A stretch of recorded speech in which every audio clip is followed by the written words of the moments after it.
My name is Umar Ahmad Umar.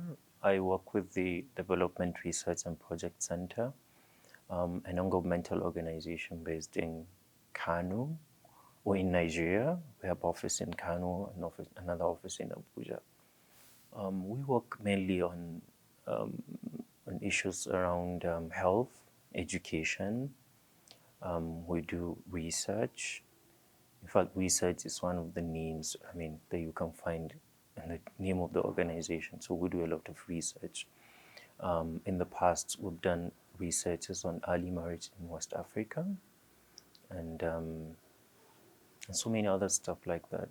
It depends on the type of research we're embarking on. But since we're talking about issues of conjugal slavery here, the method we found very helpful in our own context is qualitative method of research. And the reason why we use qualitative method of research is the fact that the Boko Haram crisis is kind of on now, and we don't have liberty to interview as many people as we want. So doing a quantitative research will not really be possible. So that is why we do qualitative. We use qualitative method to get as much information as possible from our participants or respondents, and to be able to bring out their own roles during captivity, their own experiences, and also their own plight. The most important ethical considerations, one is the issue of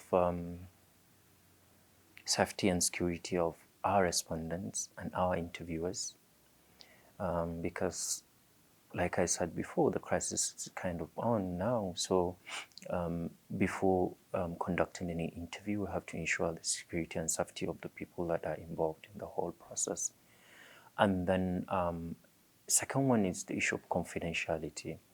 How are we going to ensure that the whole process of the interview is confidential, and also how do we respect the anonymity of the person we are talking to. Another thing is the issue of consent, because if we're doing ethical research, then we have to get informed consent of the people we're talking to. So we try as much as possible to tell them that this is the purpose of the study, this is how we're doing it, and if they want to take part in the research, that's fine. And if they don't want to, then we end it there. And then we give them option that if in the middle of the interview you feel like you're not going on with the interview, you're free to do that. As an organization, dRPC, we do a lot of advocacy work, and we do it because we believe it's through advocacy that we can change some policy issues, or we can bring about policy changes. So we would want our research to be policy oriented, but because this funding, it's more about helping academics, with information that they can access. It's more or less like more focused on the issue of academics rather than the policy aspect of it.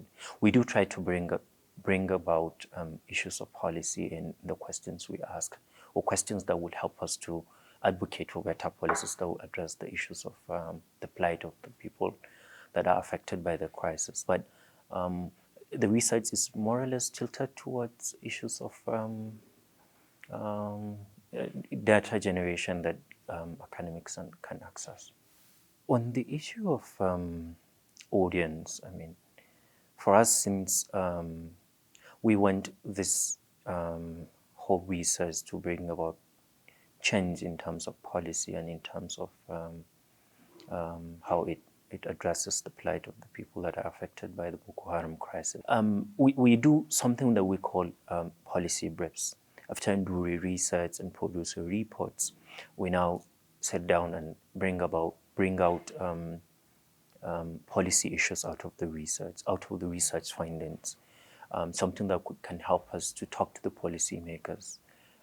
So in terms of audience, we're looking at the academics, we're looking at the policymakers, and we're also looking at the people that are affected by the crisis, so that they will see what they said about themselves, or what other people that are affected by the crisis said about the crisis.